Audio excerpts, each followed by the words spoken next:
tout le monde. Eh bien, nous allons commencer tout de suite. Non, mais j'invite les gens à venir parce que sinon on va pas arriver. On va commencer dans quelques secondes le Q&A de Tigers Are Not Afraid. Donc, n'hésitez pas à avancer, à vous asseoir devant.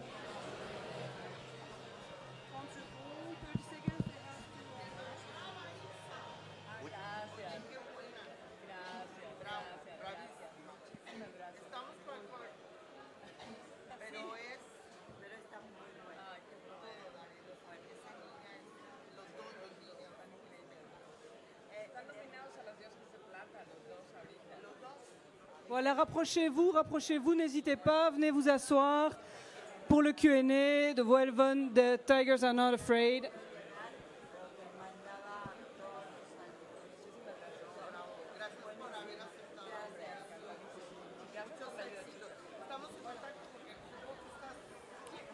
Approchez. On peut y aller? On peut y aller ou pas? Ne soyez pas timide. On peut y aller?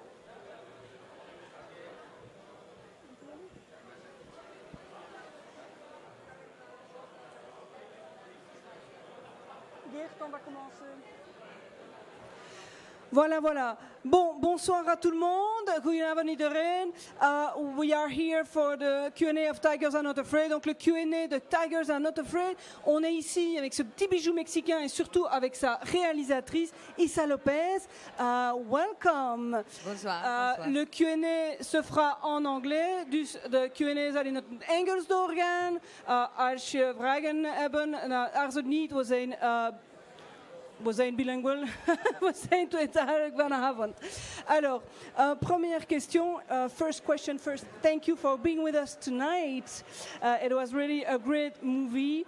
The first question I have, I know you said that it wasn't based on a true story, but still, my question is it really like this in Mexico, that violent? It is.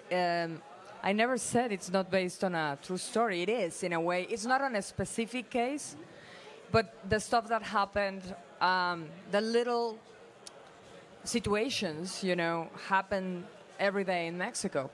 And not only that, it's based on a true story in another sense, because I lost my mother when I was 8, in a completely different situation, though. But still, the feeling of coming home and not finding your mother, never having a chance to say goodbye, and the sense of loss. Thank you, merci. It's a lot what the movie is about. On one hand, on the other hand, it is terrible. Not only it's as terrible as is in the movie, and Mexicans understand this. It's actually, in some cases, stuff that happens with children and women and men is way, way, way worse than what I show in the movie. I don't show much. But the process is tremendous, and I didn't go there because it's too scary for me. I could have an additional question on that, because the subject matter you touch is really heavy. But as a writer-director, you made a choice to not really show them. For me, the impact is the same. If you are aware and you know, you don't really need to see it. But I watched it with a friend also, and she was like, she thought the topics you touched were underdeveloped. So my question, it's just an opinion from a point of view. My question is, how difficult was it for you to hold back on the real heavy drama stuff? It's, underdeveloped. This is not a documentary. There's such a thing. And there's been a lot of Mexican cinema centered on the very real situation and every angle of it. And then there's a lot of media taking the space, glamorizing it. And for me, it's all about the children and their point of view and what they get to see. And the camera stays at the height of the children and hiding with them, and it's behaving like the sixth member of the gang in a way. So as us becoming the sixth member of the gang, we never know for sure what happens. We know that people disappear, and we know and we suspect that terrible things happen to them, and we may speculate what the children that there are satanic rituals or rituals or whatever it is. We're not sure. And for me, it was very important to open that space of imagination, because in my opinion, what you don't show to the audience is way more powerful. Because whatever I can make as a filmmaker will never compete with what you will create in your head. And your budget and your imagination is endless. And it's going to be scary for you in particular, way better than what I can do. So I leave that space open for that. Was it maybe also like with intent to have adult people experience the film in a different way than like a younger audience could more sympathize with the fantasy, like for a wider audience? It's actually a movie meant for adults, you know. It's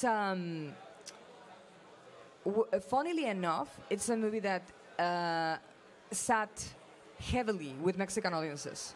It hits them very hard, and they're floored by it, because the fact is, and that's the reason I didn't make the movie. I didn't do making the movie, which is as much as we see of the drug cartel war in Mexico constantly, and what happens with them, nobody's touching the subject of the children that, like in anywhere in the world, are affected, and it stayed with me that in social media, in Mexico, in the U.S., which is next door, there's so much about the children suffering in Syria and in Aleppo, which is in Syria, or in Afghanistan, which is absolutely necessary, yes, but it's happening next door to us. And it's not in the mainstream, or not in the mainstream, you know, not even in the art house. It's never touched. So it was hard to watch for Mexican audiences, and I felt that it was completely unnecessary to go into the horrors of what happens, but in the horrors of who stay, not in the horrors of who go. That was, for me, the main point of the entire thing.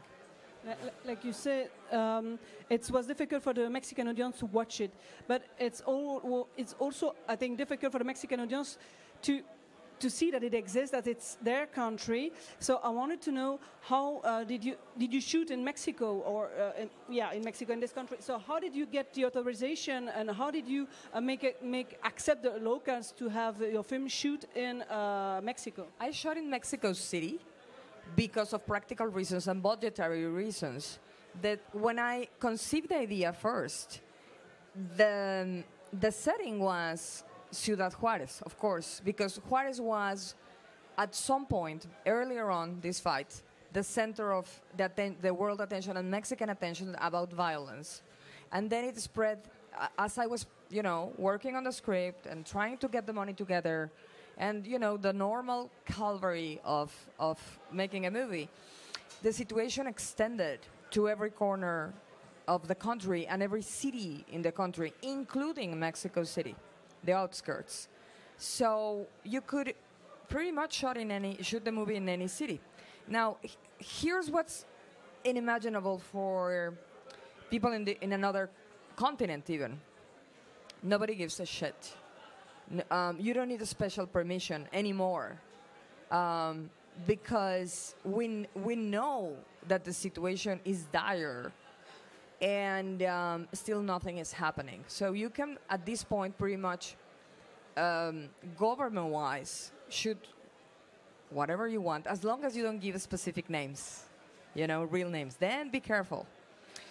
And with the crime, it's the same, as I was saying at the beginning of the movie. As long as you don't say, this is that cartel and that person, you're fine. And now, for me, it was not a matter of courage or not courage. If I said, this is that cartel, it was saying it's not all of the rest. If it's that politician, it's not all of the rest.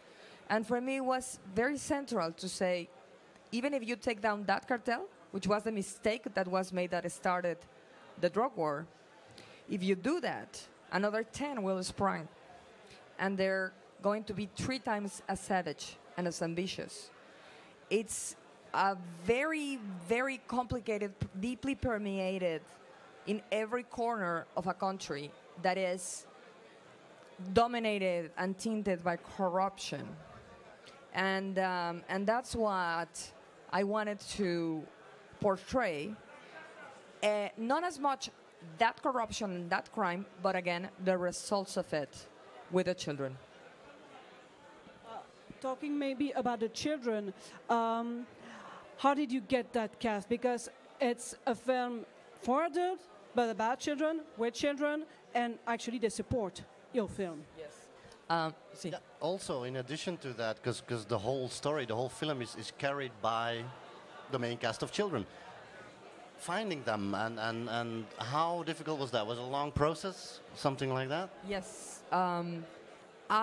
Not me personally, but the casting team saw a little less than 600 children to get these 5. And here's a very sad reality of what's going on in Mexico. We have amazing, incredible, talented actors who are adults or young adults or old adults, but we are not a country that has been so far notable for child actors. And if you it's you know, it's kind of difficult in Mexico. You try to make a movie with a very real tone in Mexico with children, and the acting style for children in Mexico is very much like American movies in the 40s, that they would go like, "Gee, Mrs. Robinson, that was a terrible thing," and that was exactly what I didn't want. It sounds very joyful. Yeah, and exactly. That's not the point. Like or super sad and intense. You know, it's very caricaturesque, and I couldn't figure out what it was. Why was it that our children were giving us those performances? And it, you know, while I was in the process of casting, it hit me that Mexican TV, dominated sadly by soap operas and very, very extreme acting, is what they see. And even if they watch telenovelas, they listen to them playing in the back while mom or grandma watches them. And so that's the music that educates them as an actor. So I prefer to work with kids that were not actors. And I couldn't help that a couple of them had done one episode of a terrible TV series or one commercial, because otherwise they were amazing. But the first thing I had to do with those was to help them unlearn those things that they called acting. And for the final, after, you know, I didn't see the 600, but I did personally saw 200. And I started winning it down. And when I had 20, I enlisted the help of a huge guru of acting, and especially of children acting in Latin America, whose name is Fatima Toledo. She helped cast City of God. And the performances of the kids in City of God was what I was looking for, because when I saw that movie, I had this feeling of, that is actually happening. You know, this strange moment is that acting? And the answer is no, it's not acting. And that's what she taught me, that kids do not, if you want to get to that level, they don't act. They go through the emotions. And which, if you achieve that, and it's a long process, is hard, it's fantastic, the result. But then on the other hand, it's tough for the children, because you have to take them to a place of deep fear, deep hatred, and a constant dread, you know, and they have to go there actually in truth. And if for a trained actor, it's hard to get out of an emotion when you say cut. With children, it's so much harder. So my first challenge was to take them there, and my second challenge was to bring them out. And I realized at some point that I was at the center of an event that was going to mark their lives. They will remember this experience forever. And it could be an amazing, beautiful experience that will stay with them, or a horrible experience that marked them. And And it became very important for me to try to make it into the first. But I was scared to fail and scar children, you know? And I managed. They loved it, and they had a blast. And at the end of the movie, they were so sad that it was ending that they came to me with an idea for a sequel that I loved, because most of them were gone, the characters, you know? And I was like, but you're not in the movie. And they were like, no, but the ghost is. Can I come back as a ghost? Yeah. The tigers. Exactly. Are you still in Yes. touch with Yes. for the reactions now with the film? Yes. I was, you know, funnily enough, right before the movie started, I was exchanging messages with Estrella, the girl, because Shine, the boy, who is an actual orphan. I am an orphan too. I don't have a mother or father. He is, and that way we connected very specially. But Estrella wrote me because Shine, and I call them, everybody calls them Estrella and Shine now. Shine had he's okay, but he had a bicycle accident. He lives in Oaxaca. He had a bicycle accident, and he looks terrible. I mean, he had a lot of scratches. He's fine, though. But he sent me a photo. I panicked 2 nights ago, and he's okay. I talked to him, and now she calls me like, do you know what happened to him? And I go, I know, he's fine. But it's all the time, and that happened right before the movie started. And I shot that, Jesus, 2.5 years ago. It was a long post-production process. I do stay in touch with them all the time.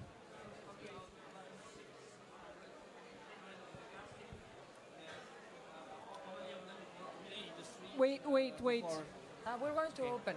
We're going to open to the audience. Pardon. No, it's because we don't quite hear what he says, and there's a microphone to ask the question. I was just asking. You were talking about 600 kids in the casting, but many of them came really from the streets of Mexico or other places. We had. I didn't have any kids that, not even in the 600, that were not accompanied, that didn't have an adult in their lives. And none of the 600. I mean, there was everything from acting schools. We saw everything. To my casting directors went to schools to make open calls. But the rule was that there had to be a responsible adult somewhere in the lives of these children, because, you know, the huge responsibility of picking up a kid from the street, and then what? And we have that, you know, and we did thought about it a lot. And I actually at some point thought that one thing that I could do was to, through the movie, create a fund to support actual drug war orphans. But the complexities of that in the politics of Mexico were crazy. So we ended up having children that in one way or another had adults in their lives. 3 of them have normal, happy families with both parents, you know? And then 2 of them, one lives with a cousin, and he's okay, he's fantastic. And the one that is an orphan, doesn't have a mother or a father, is Shine. That's a more complex situation because he jumps between different families. But there was a legal guardian back then. And since then, I have kept a special and absolute care that he is okay and he's doing okay and what are his grades in school and, you know, all of that, because I think that he needs, especially him, needs to know that there is someone who worries where he is right now. I think that's very necessary in all of our lives, that we feel that if we disappear tomorrow, someone is going to be very worried. Est-ce qu'il y a d'autres questions dans le public? Vous avez une vragen in le public? C'est le moment, c'est l'instant, soyez pas timide. Sinon, we're going to move on with the Q&A. Yes. Let's talk a bit about the film you made in terms of genre. Because you made like 3 drama comedy films. And you already said, I mean, this is like your first full feature venturing in fantasy, harsh reality drama with scary yet splendor fantasy. I mean, there's some hope in it. Yes, there is. But you told you had an affinity for, geek culture, but this is not a geeky film. So where did it come from that you wanted to do this? I do believe it. Well, me personally, I do believe it's a geeky film. There's a lot of references to different horror movies. Just to give you an example, the entire aesthetics of the movement of the ghost of the dead is absolutely taken from a combination of J-horror. There's a lot of J-horror in that. That is one of the scariest things that I saw in 1998. I started being very curious about J-horror. There's influences of a movie that I love, Lake Mungo. There's a shot that I straight out, and I told them, stole from Crimson Peak, which opened like when I was in pre-production, and I went to see it immediately, and I went back to the board where we were designing, and I was like, no, to shit with it. Well, this is how we're going to do it, and I copied Guillermo's shot specifically, and the day I met him, and I was like, hi, lovely to meet you. I stole a shot from you, So I made an homage in my film completely. And then the other thing is, I'm a fan of bande dessinée, of comic books. Yeah. And there's, I grew up reading heavy metal, which is the American version of Metal Hurlant. And there was images in there, the tiger inside the building comes from some comic books that I read, some science fiction books that I read of illustrations of wild animals taking over civilizations that had fallen apart. So it's subtle, but it's all over the place. It's all over the place, but it fits perfectly as little bursts of fantasy in child's imagination, for instance. I wanted to ask about the tiger. So it was a real one in every shot. You dragged it to the location or not, or did you use a green key screen? We had to find a location with a tiger in it, and that was challenging. No. It's an actual tiger. It's an actual tiger. It's actually a tigresse, and actually, thank you. Here's the thing, and that's the magic of cinema, right? If I freeze the image for you, you will notice that she's cross-eyed, and she has one fang out and the other not. She's actually not that beautiful, but it's still so astounding to look to a beast. And she's small because female tigers are not as massive as a male tiger. Still, when we saw the tiger there, she seemed the size of a whale. You have seen them in zoos, but then you have them there. Of course, the tiger was very, very securely tied with a very, very large collar, and that was attached to a cable, a metal cable that had an entire device. And so we felt, and the animal wranglers felt safe to put a child in front of the tiger, because they told us when we found the tiger, they were like, she's fine, she's tame. And they even, went to her and played with her, which is impressive. And they said, so who are your actors? And we went, children. And they were like, no, we can't do children, because with adults, they're fine. But with children, they perceive them as little rabbits or kittens, and they tend to attack them and eat them. And I go, children are smaller, actually. Yeah. That's the problem. So what we did is we put that. I told the children that who didn't know the story, they never read the script, and I shot it chronologically. So they were discovering what was going on. But they were so curious about where the adventure was going that they would spy on us. And someone heard that there was going to be an actual tiger, and that was a revolution that day. And I was saying, like, when is the tiger coming? And every day is, when is the tiger coming? And I go, I don't know what you're talking about. There is no tiger. And then, but Never lie to children. never. But you manage?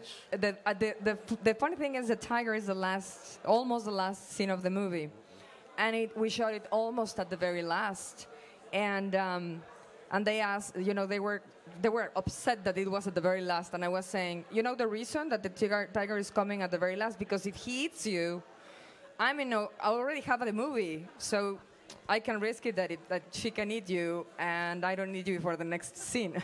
So, Talking about special effect and fantasy, so the three tigers is at the end of the film, but throughout all the films you have all other elements of fairy tales, like some dragonfly or small dragons flying around and other stuff, but I think it's CGI effects. How do you bring the children that are not experienced actors to work with that kind of special effects? well, funnily enough, there are some of my children there had an amazing imagination, and you would show them. Oh my God, Mitch, are you here? Are you here? Can you give me my backpack? 1 second, I forgot. I'll show you something. I will show them the object. Thank you. I will show you something. Here you go.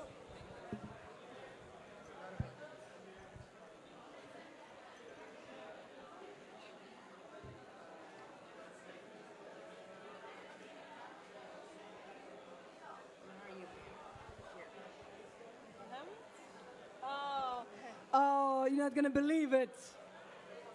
I wish I had the same. I wish I had the same.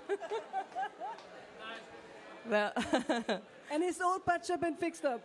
so this was the actual toy he had during the entire movie. So they knew, and we would do the thing like he walks from here to here, and turns around and do the action. And they would then, you would take the tiger away, and when you do the take, you would see them seeing the tiger, which is amazing. But some other of them had no imagination. And they would be doing like, and I go, but this size. So we would have to give them marks. And weirdly enough, some of my adults were a lot better with responding to CGI. You have everything, but it was challenging, and CGI is not a thing that we're famous for in Mexican industry. So again, the post-production was a very long, challenging process. I wanted the creatures to look absolutely real, so they would belong in the documentary look of the movie, that it would seem like they were captured by a hidden camera in a way. Did that little guy help the visual effects post-production guys in some way? Because it's real. They didn't, they could base everything on it. Do you want to know the very sad truth? I cannot say, sadly, that no plush tigers were damaged in the process of making this movie. We had 3, and one was for Morro, and one was insurance, and one was for the CGI team, and they took him apart. And when I asked for my tiger back, they were like, we destroyed it. And I think I cried a little. I didn't expect that to happen. I also suspect that they put it back together and kept it and don't want to tell me, because everybody wanted one. Of course, I think I would like to steal one. Yeah. But CGI and effects, I have a question about the fairy tales. You said it was a film for adults, but still, I have the feeling to see not a remake, but an interpretation of the Peter Pan fairy tales for adults, because you have those children, lost children, and in a way, even if it's their country, it's a world that is not theirs. It's a world of islands, a world of adults, and they're lost there, and they need a guide, and you have all this magic around them to help them survive. Peter Pan was one of the biggest references that we were using, because we have the Gang of Lost Children, and we have Peter Pan, and we have Wendy, and we have Captain Hook, and at some point, And Tinkerbell. I didn't think of that. That's beautiful. That's beautiful. But at some point, I was, when I was movies, you can write them forever, which I do. But then while you're preparing and you have your actors and you have a production designer working with you, and the very precise questions of how far to take fantasy become very delicate decisions. And I didn't want to overdo it in a way, to know that they create their own dressing, because then it becomes less believable that these are real Mexican children going through this. And I wanted to have a reaction from my audience to worry about these kids in a way that it would provoke action. But at the same time, there is a fantasy side to it. So I had to decide at some point how Peter Pan to go with it.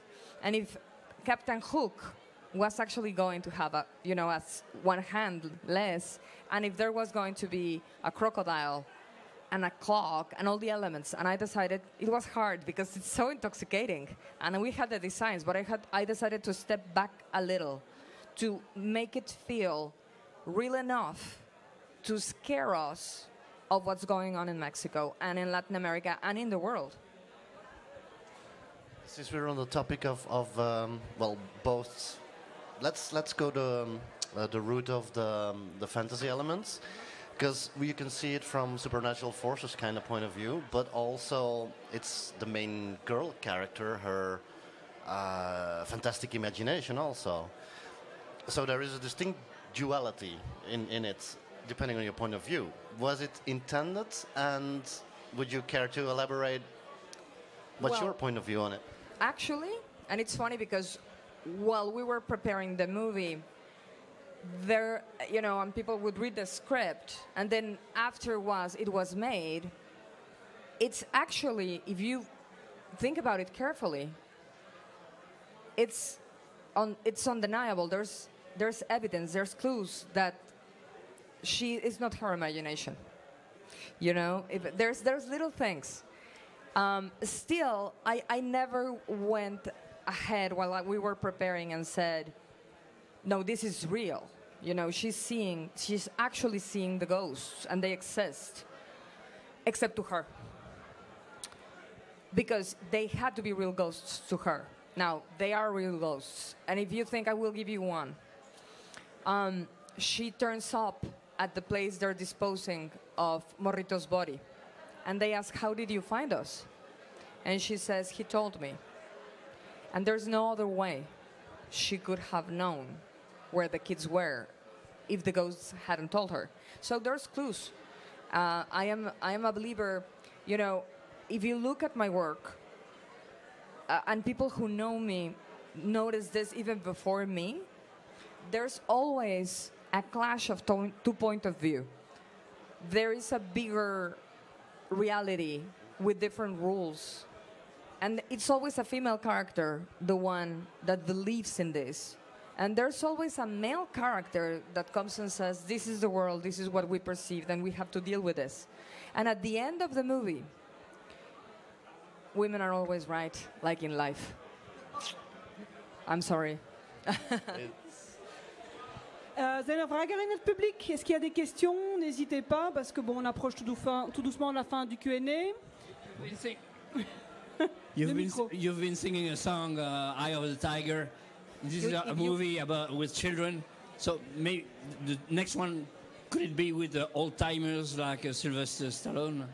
That is true. That is true. My other point there is, if you call that singing, maybe you need to have your ears checked. I'm just going to say that. Thank you so much. Thank you so much. Zijn er vragen? Encore des questions? N'hésitez pas, c'est maintenant. Yep. Well, yes, okay. Has there been something that you have changed during the making of the movie, which were kind of convinced that we're going to do it this way, and that along the process you said, okay, no, we're going to alter? I'm so sorry, but because of the... Yeah. Okay. I couldn't hear it. Can you repeat the question? I'm sorry. There are some movie makers who stick to the plan from A to Z, kind of. How do you work? And if you adapt along the process, can you give an example about Oh my God. something If fundamental? there were changes, if there were changes between the first draft of the script and the making of the movie and during the shooting of the film. I am a director, for good or for worse, that can't stick to shit, and I will always, every second of the process, from beginning to end, going with oh my god, you know, and then let's try this. Did you capture that? And listening. I try to surround myself with people that is way smarter than me, and then I take credit for their genius. I'm a thief, and I listen, you know, and I believe in finding a DP that has a better eye than you, and that will come with a better way to tell a story and to play with them and to.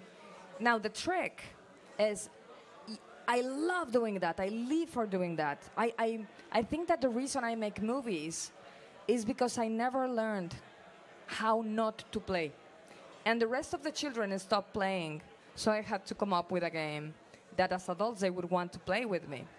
But there's some stuff that you will know that your opinion is the one, that you're seeing it and no one else is seeing it, and you will have to stick to your guns.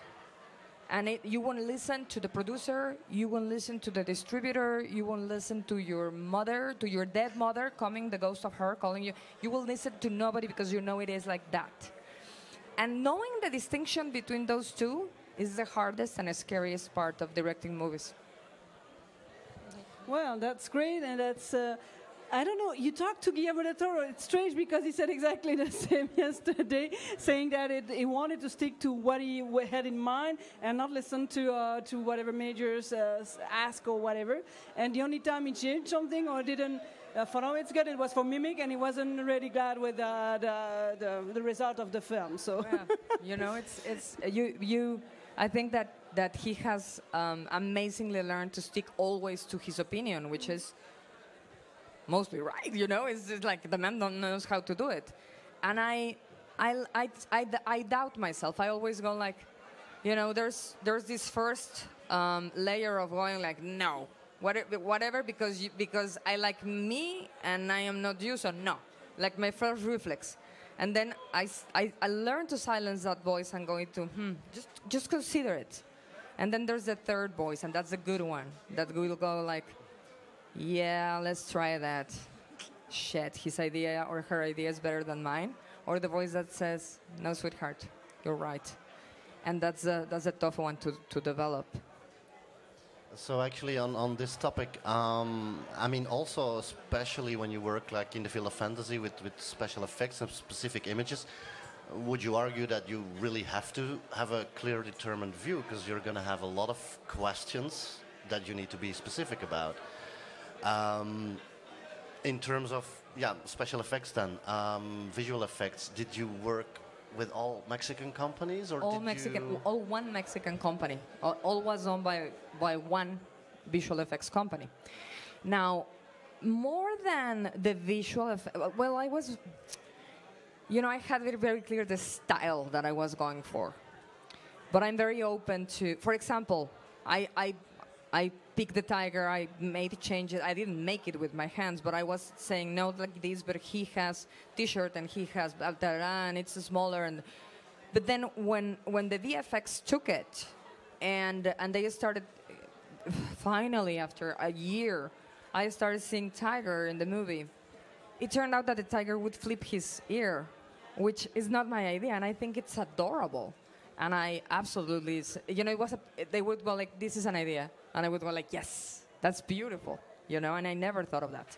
Now, where I was, I for every movie that I make, from the very beginning of the idea, even before I start writing, I start making a collection, an endless collection of digital images for the universes that I create.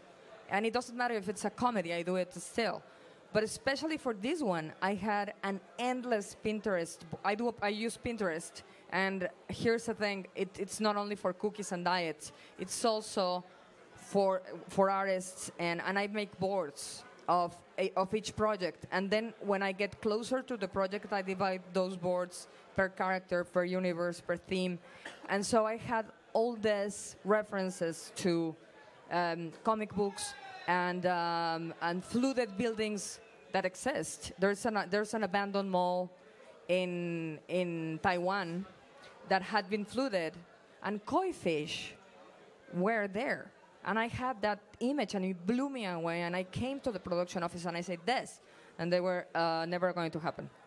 And never going to happen. And the best they could do for me was that little tiny pond with some fish that didn't live for long, sadly. It's still a strong visual. And Yes. I do have a question about, because you pre-production, your visuals, you keep on creating them, really fine-tuning them. Do you reach a point where you have to, actually, when you start communicating, you have to leave some of them out, because otherwise you would be overloading them with non-specific info? I still am trying to get to that point and failing.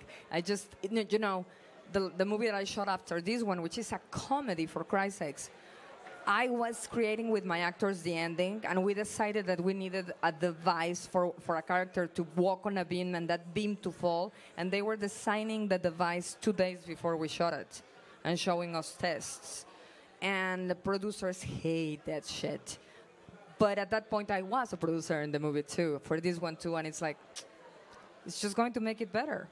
The other thing I do, because I know myself, is I always keep a little bit of the budget in a box, like nobody can touch this. And that I use for extra shooting, not reshoots, but extra shooting. Because once you see the cut, things will become clear to you, and you will realize that you need that little moment.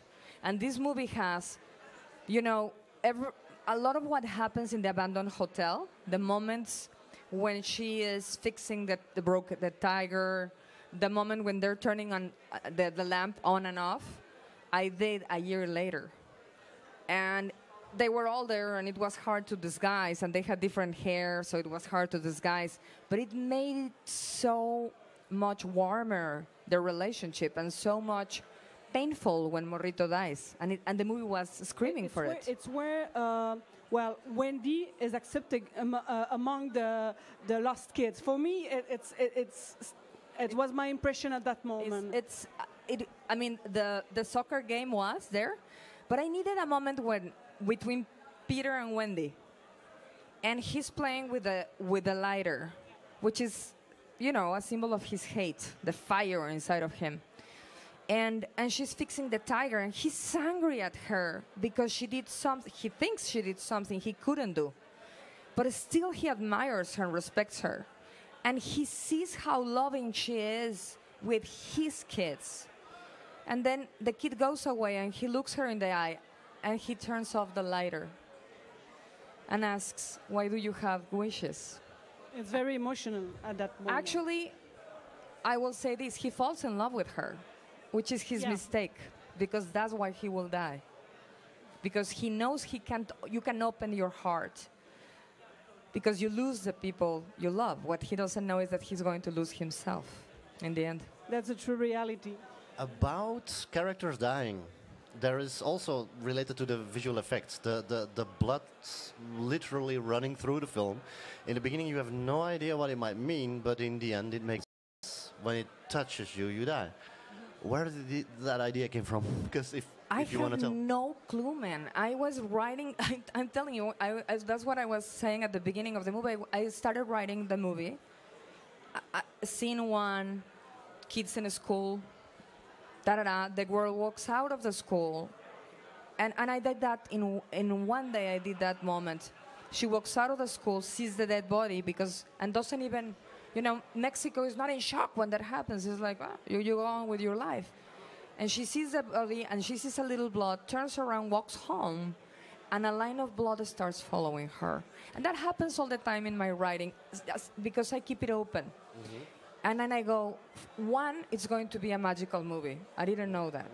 2, I know that the bloodline is going to be important. And I don't know how. I don't know what it... And then you let it live in your movie, and then they start speaking to you, and you realize what's the function. I'm writing a script right now where, you know, there's a love story between two 12-year-olds, and one of them disappears, not much being said, and then there's a phone call, and he says, "Do you remember that bird?" And they find a flashback of a bird that was split in two by a machine to cut the grass. And the little 6-year-old is holding a bird split in two, and her hand trembles. And I don't know what it means. But what I know is that when I make that movie, that little bird cut in two is going to be what the movie is about. I don't know what it is, but I know what it is. It's going to be central. I'll find out. A final detail about the bloods, because in the end you know what it means, but there is a voiceover. She kind of knows, says something about it, that the outside world, when it finds a way inside... The voiceover is the kids. Yeah, did you write it afterwards? You had to add it? Okay. After. I love voiceover. And this was one of the few movies, well, I've done both. This was going to be a movie without voiceover, very naked, very real. And when I saw it, I was like, it needs a fairy tale, you know? And I created the entire, in addition, in montage of the teacher off a screen, asking them to write a fairy tale. And she starts writing the fairy tale, and we hear the beginning of that fairy tale, and we hear the same elements at the end of the movie, and they mean something. And I came up with that idea for the voiceover. Jesus, man, after 6 months of editing, I was like, it needs that poetry. And I gave up because I was trying to be very naked. And I was like, no, you know, it is a fairy tale. Let's go with it. Let's go with it. And I recorded her voice. And the voice off is often in fairy tales film, it's true. Maybe we're going to move on because it's almost the end of the Q&A. For your next project, you talked a little bit about this, and you said that it's going to be produced by Guillermo del Toro. Can you tell us a little bit more about the pitch and the kind of film it will be and when we can see it? To all of the before, I can tell you it's going to be... I don't know. We're talking about different projects, you know. We're playing with very different projects. One of them, and the closest to my heart right now, is the one with the bird. And he hears me. He's going to go, I told you not to say anything. We're not listening. But it's set in this universe. It's not the same characters. It's a completely different situation, but it is set. I found a universe in this movie of the drug war torn Mexico, where inhabited by magic, and I wanna know more about it. So it's set in this universe. I don't know if that's the movie we're going to make. That's a movie I wanna make. One thing we very quickly decided, and it's part of what I'm so excited, is that certain movies don't have a time frame. They're ready when they're ready. And I don't know, I don't want to push that script, because then I would have to decide what the bird is, for example, instead of finding it. And I will be taking a shower, or I will be, you know, scratching my knee, and it will hit me. And you can't force that. So I will keep on writing and writing, and it will reveal itself. And when it's ready, and it's not good, but as good as it can be, then there will be time to make it.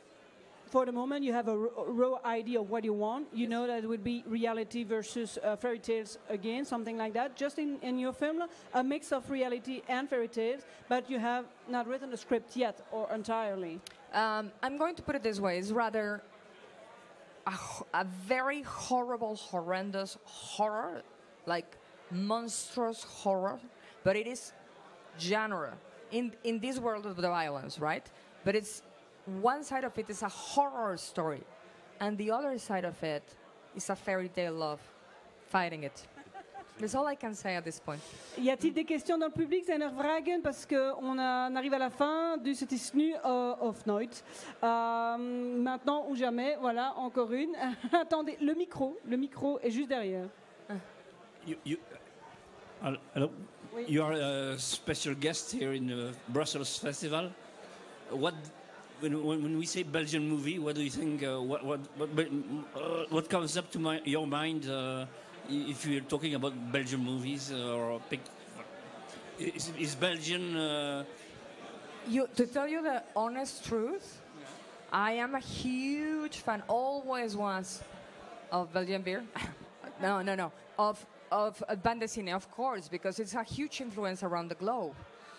But I am pretty ignorant about, and I've been illustrated a little bit about Belgian pop music, and a way that I discover, and movies too, a way that I discover the world has been, since my first movie, by visiting the countries. For example, Indian cinema, and I went to India, and I knew about Bollywood. Of course, we all do, and I loved the movies of Mira Nair. So when the reporter from the Indian Times said, "What do you think of Indian cinema?" I was like, "Well, the industry and Mira Nair," and she said, "No. What is your favorite Bollywood movie?" And I've never seen a Bollywood movie in its entirety. And she was upset, and I was embarrassed. And the next thing I did is went and saw a bunch of Bollywood movies, and I'm a huge expert now. So it will happen with Belgian movies, I'm telling you.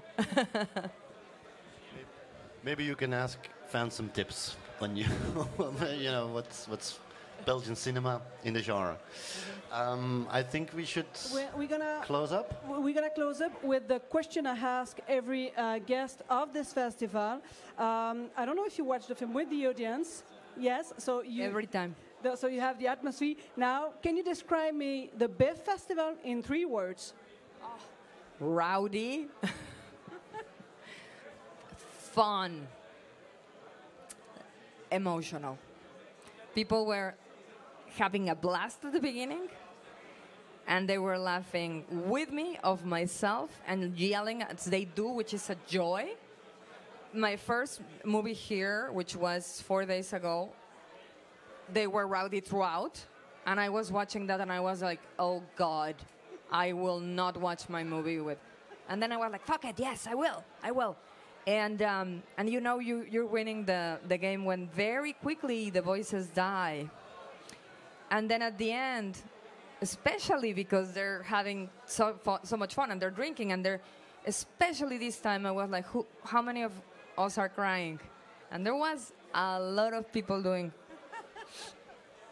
like this, so it was a joy. It was a joy. Mm-hmm. So fun, emotional, and the third word? Rowdy. Okay. Very rowdy. Voilà. Well, that ends the Q&A tonight. Thank you for having been with us tonight. For those who want picture, pour ceux qui veulent des photos, als je foto's willen hebben of tekening, het is nu. And you play with us. You stay a little bit with us for the signature and picture. Of course, eventually. absolutely. Thank you. Yeah. And applaudissements. who have seen the film. Merci beaucoup.